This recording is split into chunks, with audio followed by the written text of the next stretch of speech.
Good evening, this is Sandra Jack Shaw here with Arty Artzo Productionz in collaboration with ProductionLiveOnline.com. I'm at the Hanson Publc Library with Mr. Bob Halloran and his lovely daughter Grace. Good evening, Bob, how are you? Yeah, doing very well, thanks. Now you were here doing a book read. You've written many books. Can you tell me how you got interested in writing books in the first place? I think it was my first love and first passion that I never really followed through on. When I was a youngster, maybe first, second, third grade, I knew that I was going to be a sports writer. That was my goal. I wanted to be in Sports Illustrated. I thought those guys had the best jobs where they went to the great events and then they had time to write long form as opposed to like a beat reporter. And I said, well, I'm going to be a writer. And then I got to college and still was moving in that path.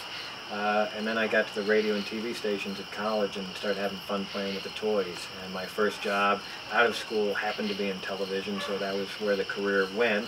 Very fortunate that it went well, but then kind of in the back of my mind was, weren't you going to be a writer? And so when I got the job at Channel 5, which is 3 days a week, sometimes more, but it's a regular 3 days a week, I had time.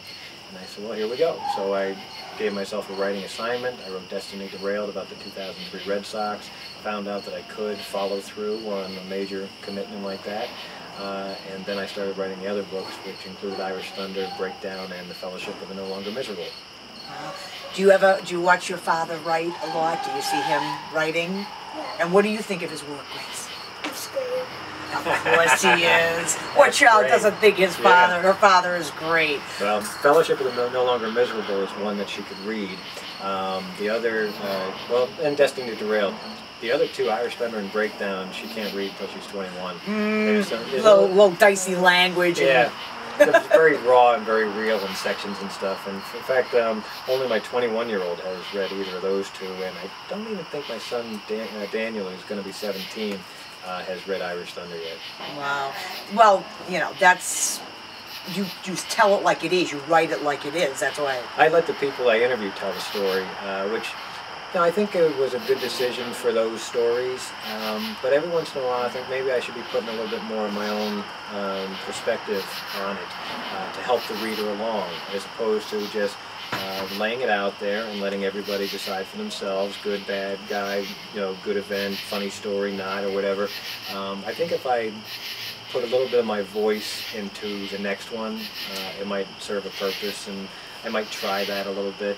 I certainly was trying that in the true crime novel I started, that I don't know that I'll ever finish, but I was at least attempting a different style.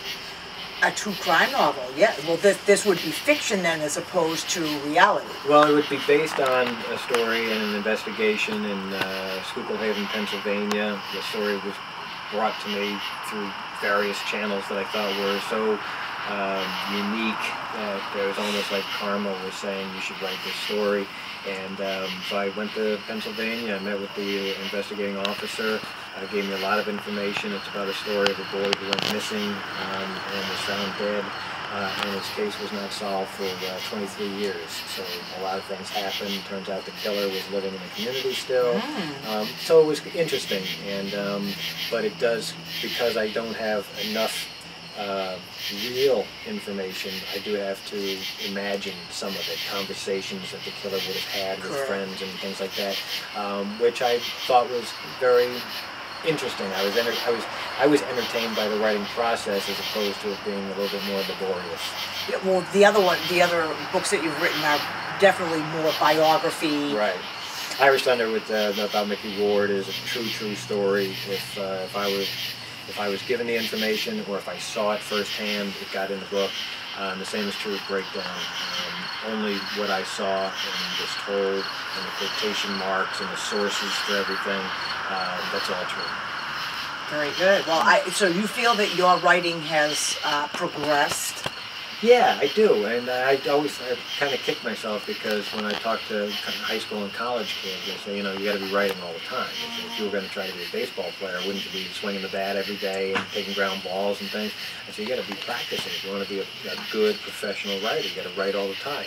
And then I don't write all the time. So, but when you're writing a book, it's such a long process. You are writing all the time. So now that I'm 4 books into it, you know, I feel like I'm a little bit better, and you know, part of me wants to take another shot at Irish Thunder. I would do things differently. I would, you know, I like the opening pages and stuff. I wouldn't change those. That's really how the book got published. Could you do a rewrite? No, I don't know that I'd get into that or anything, but you know, I think I'd like to tackle other subjects at some point. But it's so intimidating to try to write a book. It's like, you know, I ran the Boston Marathon a couple of years ago, and the first step in the training process, you're like, this is crazy. And then you do it and you go, okay, that was wonderful. I'm proud of myself.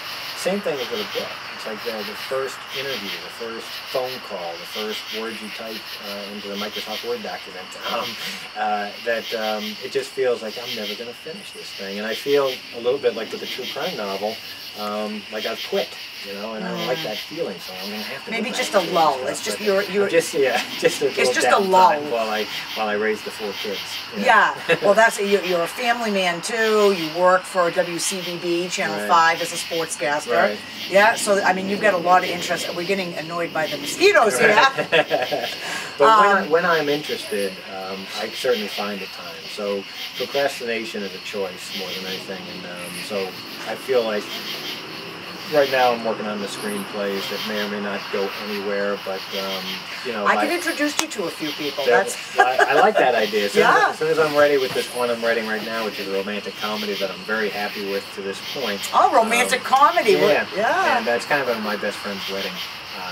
But a beautiful young Chinese girl is going to bring the couple together. And so I think that's an area that hasn't really been pursued in Hollywood yet, with all the adoptions that have gone on and stuff. And so and I was inspired by this young lady. Inspiration. We want to know what inspires you, yes. Well, that's great. You never know what inspires you. People come to you all the time, and you should write a book about this, and you should write a book, no, I'm not interested. You should write, that sounds like a good idea. And that's what really happened with Breakdown, was somebody saw the story of the police officer in the Boston Globe who was coaching a high school team, and all the things that he was doing, and I went to him and said, can I follow your team for a year and kind of do a Friday Night Lights? And he said, sure. And I found a very good story. I'm just trying to manage the mosquitoes here. Thank you.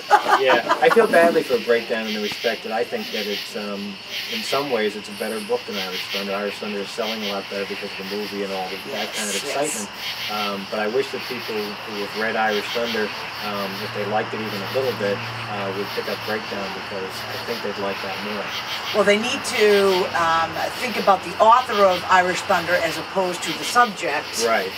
And then try some of the other work. I don't think that we can continue with this interview much longer because the mosquitoes are getting pretty nasty. We wanted to do a nice outside interview with you, but unfortunately now that it's gone up, well, Grace! Poor Grace. Well, Bob, thank you so much for interviewing with us. I'm so sorry about the mosquitoes. Thank you. You're doing a great job. It was a very engaging conversation. Well, we wanted to know about you. I mean, we know about your books and we know about The Fighter, and you know, we've gotten very close, I have anyway, with Micky O'Keefe. He's become a very good friend of mine. Great.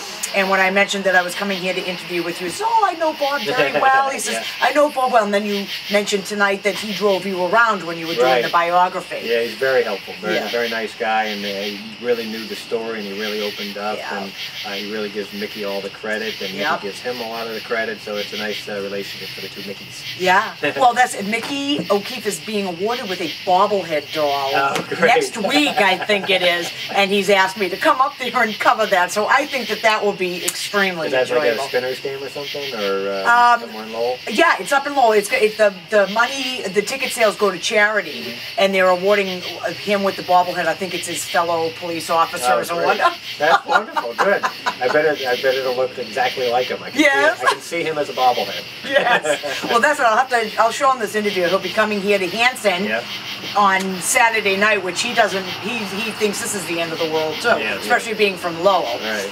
Oh God. Well, thank you. Have a great night. I hope you go home fairly mosquito bite free. Yeah, I hope so too. Thank you, Grace. You're awfully pretty. Well, have a good night, Bob. I look forward to more of your work. Thank you very much. And again, this is Sandra Jack Shaw with Artzo Productionz in collaboration with ProductionLiveOnline.com. Thank you.